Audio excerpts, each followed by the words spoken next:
पिछले एपिसोड में हमने देखा था कि वांग को उसका ही मास्टर पॉइजन दे देता है और उस पॉइजन का असर उतारने के लिए उसे उससे भी ज्यादा पॉइजनस कोई चीज चाहिए होगी। इसलिए वांग उस सेंटीबेट का पॉइजन निकाल लेता है, जिसे पीने के बाद उसके अंदर का पॉइजन तो खत्म हो जाता है। और अब सेक्ट में जुआन दाओ सेक्ट से एक कंपटीशन होने वाला था, जिसमें पेंग नाम का जुआन दाओ सेक्ट का डिसाइपल हांग यू सेक्ट के सारे डिसाइपल को हराते जाता है। कोई भी उसके सामने खड़ा तक नहीं हो पा रहा था। और फिर पेंग सारे डिसाइपल को हराने के बाद एक खतरनाक अटैक वहां पर बैठे लोगों पर करने वाला होता है और कुछ स्वॉर्ड तो सीधा वांग के पेरेंट्स के पास जाने वाली थी। जिसके बाद यहाँ से ये एपिसोड शुरू होता है। तो इस एपिसोड की शुरुआत में जैसे ही कुछ स्वॉर्ड वांग के पेरेंट्स को लगने वाली होती है, इससे पहले ही वहां पर वांग आ जाता है, जो उन सारी स्वॉर्ड को वहां से भगा कर सीधा पेंग की तरफ ही फेंक देता है। ये देखकर तो पेंग एकदम ज्यादा गुस्सा हो जाता है कि आखिर इसकी हिम्मत कैसे हुई मुझ पे अटैक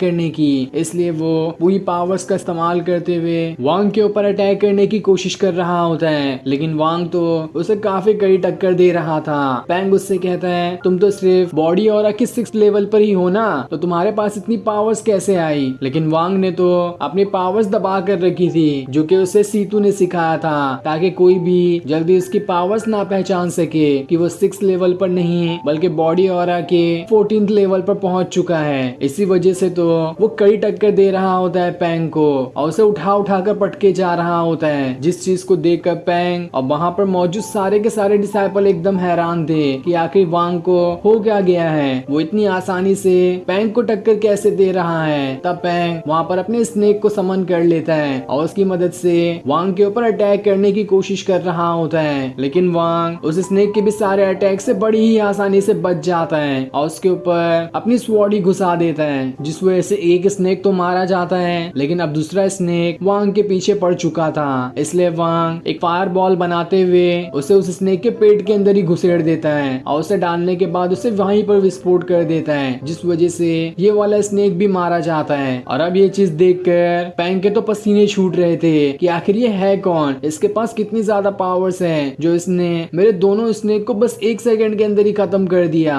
वो वांग से पूछता है, तुम तो सिर्फ 6th लेवल पर ही हो ना, तो आखिर तुम्हारे पास इतनी पावर्स कैसे आई, बताओ मुझे कि तुम्हारी असली पावर्स क्या है। तब वांग उससे कहता है, किसने कहा तुम्हें कि मैं 6th लेवल पर हूँ, बल्कि मैं तो 14th लेवल पर पहुंच चुका हूँ। जो सुनकर तो पेंग के पैरों तले जमीन ही खिसक जाती है और वो अपनी हार मानते हुए खुद की जान बचाकर वहां से भागना शुरू कर देता है, लेकिन वांग उसे अपनी ग्रेविटी पावर की मदद से पकड़ लेता है और इतना जोरदार घसीट के पंच उसे मारता है कि उसके मुंह से तो खून की बारिश होने लगती है। जिसके बाद जैसे ही वांग उसकी जान लेता, इससे पहले ही जुआन दाओ सेक्ट के एक एल्डर उसके ऊपर अटैक करके उसे वहां से दूर कर देते हैं और इस तरह से ये कंपटीशन यहीं पर खत्म हो जाता है, क्योंकि जुआन दाओ सेक्ट का सबसे ज्यादा पावरफुल डिसाइपल पेंग ही था, जिसे वांग ने हरा दिया। और इस तरह से ये राउंड हांग यू सेक्ट जीत गया होता है, जिस वजह से सारे के सारे डिसाइपल खुशी से नाचने गाने लगते हैं और वांग की तारीफें करना शुरू कर देते हैं। साथ ही एल्डर वांग को एक और खुशी देते हुए कहते हैं, आज से तुम्हारा रैंक एक और बढ़ चुका है और अब से तुम इनर डिसाइपल कहलाओगे। जो सुनकर तो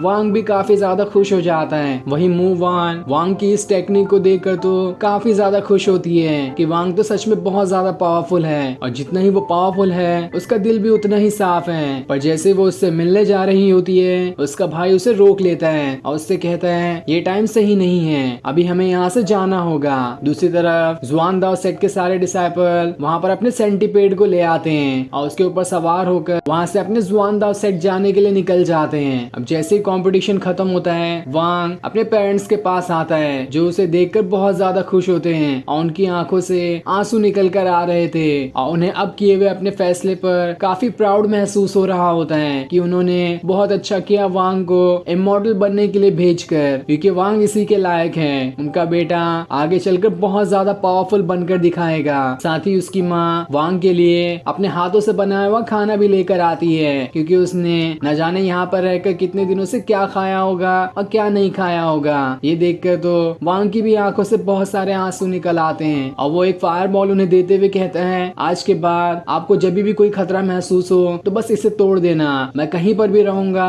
तो आपकी मदद करने वहाँ पर आ जाऊंगा। और इतना कहने के बाद वांग के पेरेंट्स वहाँ से जाने लगते हैं, जिन्हें जाते हुए वांग देख रहा होता है। अब अगले दिन हांग यू सेक्ट के पास पास जुआन दाओ सेट के एक एंसेस्टर की स्पिरिट आती है जो कि बहुत ही ज्यादा बड़ी थी और वो काफी ज्यादा गुस्से में भी होती है। वो हांग सेट के सारे एल्डर से कहती है, मैं यहाँ पर हांग सेट पे कब्जा करने के लिए आया हूँ क्योंकि तुम्हारे सेट के सारे एल्डर और मास्टर जो बचे थे वो सारे यहाँ से थोड़ी दूर बैटल फील्ड के अंदर मर चुके हैं और अब तुम्हारे सेट को बचाने वाला कोई बचा ही नहीं है। इसलिए भलाई इसी में होगी कि अपना हांग सेट हम जुआन दाओ सेट के हवाले कर दो, वरना मैं पूरा का पूरा सेट ही बर्बाद कर दूंगा। ये सुनकर सारे एल्डर और मास्टर जो बचे हुए हैं हांग सेट के वो सब एकदम परेशान हो जाते हैं कि आखिर अचानक में ये क्या हो गया, लेकिन वो इतनी आसानी से अपना सेट नहीं देने वाले थे। इसलिए वो सभी मिलकर वहाँ पर एक पावरफुल फॉर्मेशन बनाना शुरू कर देते हैं ताकि वो जुआन दाओ सेट के एंसेस्टर की स्पिरिट से बच सके। और ये फॉर्मेशन काफी ज्यादा पावरफुल दिखाई दे रहा था। वही वांग जब इस चीज को देखता है तो वो एकदम घबरा जाता है कि आखिर यहाँ पर ये क्या हो रहा है। लेकिन तब उसका मास्टर उसे अपने कमरे में लेकर आता है और उससे कहता है, चलो जल्दी से यहाँ से माउंटेन के अंदर, मुझे वहाँ पर कुछ काम है, इसलिए तुम्हें भी मेरे साथ चलना होगा। वांग उनसे कहता है, आप माउंटेन में जाके क्या करोगे? आपको तो यहाँ पर रहकर उस फॉर्मेशन को पावरफुल बनाने की कोशिश करनी चाहिए, एल्डर का साथ देना चाहिए, तो आप माउंटेन में जाकर क्या करने वाले हो? तब उसका मास्टर कहता है, जो चीज हमारे बस की ही नहीं है तो उसे बचाकर क्या फायदा, हम तो इस सेट को बचा ही नहीं पाएंगे अब, इसलिए हमें पहले ही यहाँ से चले जाना चाहिए। जिसके बाद वो उसे एक चाय भी ऑफर करते हैं, लेकिन तभी चाय में देखकर वांग को पता चल जाता है कि कमरे के चारों तरफ किसी तरह का फॉर्मेशन लगा हुआ है, इसलिए वो उस चाय को उठाकर वहाँ से फेंक देता है। अपने मास्टर से कहता है, क्या तुमने इस चाय में भी पॉइजन मिलाया है, जैसा तुमने उस पिल में पॉइजन मिलाकर मुझे मारने की कोशिश की थी? तुम मेरे मास्टर से बढ़कर मेरे दुश्मन हो। ये सुनकर उसका मास्टर कहता है, लगता है तुम सारी चीजें जान चुके हो, तो ठीक है, अब मैं तुम्हें अपना असली चेहरा ही दिखा देता हूँ। जिसके बाद वो सारे लगे हुए फॉर्मेशन की मदद से वांग को कैद कर लेता है। वांग खुद को छुड़ाने की कोशिश करता, लेकिन वो खुद को छुड़ा ही नहीं पा रहा होता है क्योंकि ये फॉर्मेशन काफी ज्यादा पावरफुल था। दूसरी तरफ जुआन दाओ सेट के एंसेस्टर की स्पिरिट अपनी पावर की मदद से उस फॉर्मेशन को तोड़ने की कोशिश कर रही होती है और उसे तोड़ने के लिए वो आसमान से एक एस्टेरॉइड लेकर आ जाती है ताकि उसे फॉर्मेशन पे गिराकर उसका खेल वहीं पर खत्म कर सके। तब ये देखकर हांग सेट के लीडर अपने ड्रैगन के साथ उस स्पिरिट से लड़ने के लिए जाते हैं ताकि उसे रोक सके, लेकिन वो एस्टेरॉइड ही उनके ऊपर भारी पड़ जाता है। वो जितनी भी कोशिश करते वो एस्टेरॉइड तो हटने का नाम ही नहीं ले रहा था और वो बड़ी ही तेजी के साथ उस फॉर्मेशन को तोड़ते हुए अंदर घुसने की कोशिश कर रहा होता है, जिस चीज में लीडर का ड्रैगन भी मारा जाता है और लीडर वहाँ से बहुत दूर जाकर गिर जाते हैं जहाँ अब उनके मुंह से काफी खून भी आ रहा था। साथ ही देखते ही देखते बाकी मास्टर भी जो फॉर्मेशन बनाने में काम कर रहे थे वो भी थकने लगते हैं और इस वजह से वो फॉर्मेशन ढीला होने लगता है। तब ये देखकर वहाँ पर मौजूद जितने भी डिसाइपल होते हैं वो भी अपनी पावर्स का इस्तेमाल करते हुए फॉर्मेशन को रोकने की कोशिश कर रहे होते हैं, क्योंकि अगर ये फॉर्मेशन टूटा तो बस उनका सेट यहाँ पर खत्म ही हो जाएगा। इसलिए वो सभी अपनी जान की बाजी लगा रहे होते हैं ताकि अपने सेक्ट को बचा सके। लेकिन उस एंसेस्टर की स्पिरिट बहुत ज्यादा पावरफुल थी और वो एस्टेरॉइड से उस पूरे फॉर्मेशन को ही चकनाचूर कर देती है। दूसरी तरफ वांग का मास्टर उसके जेब से सारी चीजें तलाश करने की कोशिश कर रहा होता है कि आखिर इसके पास कौन सा खजाना है जिसने इसे इतनी जल्दी 14th लेवल पर पहुंचा दिया, मुझे भी वो खजाना चाहिए। लेकिन उसे वहां पर कुछ भी नहीं मिलता। ये देखकर वो काफी ज्यादा गुस्सा हो जाता है कि आखिर इस वांग ने उस खजाने को कहाँ छुपा कर रखा है। तभी उसे वांग के स्पिरिचुअल वर्ल्ड के अंदर से वो पिल दिखाई दे जाती है, जिसे देखकर वो समझ जाता है कि यही एक खजाना होगा जिसने इसकी पावर्स को आसमान पर पहुंचा दिया। चाहे कैसे भी करके मुझे एक खजाना तो चाहिए ही। पर तभी वांग अचानक से ही अपने मास्टर की बॉडी को कंट्रोल करना शुरू कर देता है, जिस वजह से उसका मास्टर खुद ही वो फॉर्मेशन को हटाकर वांग को आजाद कर देता है। उसे तो समझ ही नहीं आ रहा था कि आखिर वांग ने मुझे कंट्रोल कैसे कर लिया। तब वांग उसे बताता है, खाली तुम ही शातिर नहीं हो,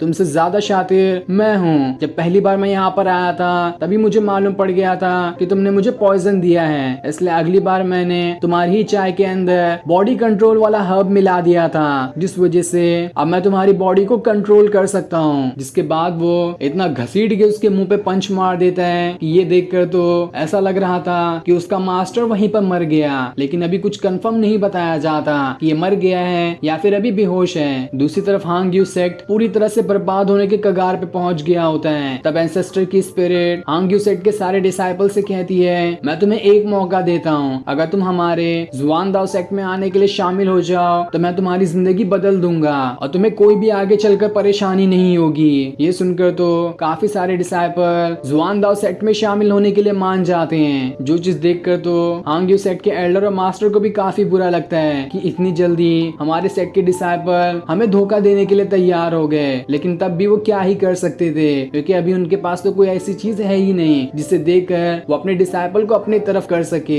अब वांग अपने मास्टर के चंगुल से छूटकर जब बाहर आता है तो वो ये देखकर एकदम हैरान था कि उसका पूरा का पूरा सेक्ट अब बर्बाद हो चुका है। इसलिए वो वहां से पहाड़ों में जाने के लिए निकल जाता है, जहाँ वो सीतू से कह रहा होता है मुझे बहुत ज्यादा पावरफुल बनना है ताकि मैं सारे दुश्मनों का सामना कर सकूं। अब हम 4 साल बाद का सीन देखते हैं जहाँ जुआनदाओ सेक्ट के 2 डिसाइपल उसी पहाड़ में आ रहे होते हैं जहाँ पर 4 साल पहले वांग जाने के लिए निकला था। और जैसे वो दोनों डिसाइपल उस पहाड़ के पास आते हैं, उन्हें वहां आने के बाद बहुत ही ज्यादा ऑरा महसूस हो रहा होता है। ये देखकर तो उन्हें यकीन नहीं हो रहा था कि आखिर इतना ज्यादा ऑरा कहाँ से आ सकता है। वो लोग तो यहाँ पर इस माउंटेन की कीमती चीजें लेने के लिए आए थे ताकि अपनी कल्टीवेशन पावर बढ़ा सके, लेकिन जब उन्होंने इतना ज्यादा ऑरा महसूस किया होता है तो अपनी जान बचाकर वहां से भागना शुरू कर देते हैं क्योंकि जिसके पास ये ऑरा होगा वो तो उनसे 100 गुना ज्यादा पावरफुल होगा। तभी उन्हें जोर की आवाज भी सुनाई देने लगती है कि भाग जाओ यहाँ से, मैं यहाँ पर कोई डिस्टरबेंस नहीं चाहता। ये सुनकर तो वो दोनों जुआनदाओ सेक्ट के डिसाइपल और जल्दी दुम दबाकर वहाँ से भाग निकलते हैं, जिसके बाद हम पहाड़ को तोड़ते हुए किसी इंसान को बाहर निकलते हुए देखते हैं जो कि पूरी हीरो की तरह एंट्री मार रहा होता है। और वो कोई और नहीं बल्कि हमारा वांग ही था जो कि अब काफी ज्यादा पावरफुल हो चुका होता है और उसका पूरा हुलिया ही चेंज था। वो किसी मास्टर जैसा दिखाई दे रहा होता है और जैसे वो पहाड़ के बाहर आता है उसकी बॉडी से इतना ज्यादा ऑरा फैल रहा होता है कि जिसका तो अंदाजा भी नहीं लगाया जा सकता। और वांग के इसी एटीट्यूड से भरे सीन को दिखाते हुए ये एपिसोड यहीं पर एंड हो जाता है। Thanks for watching.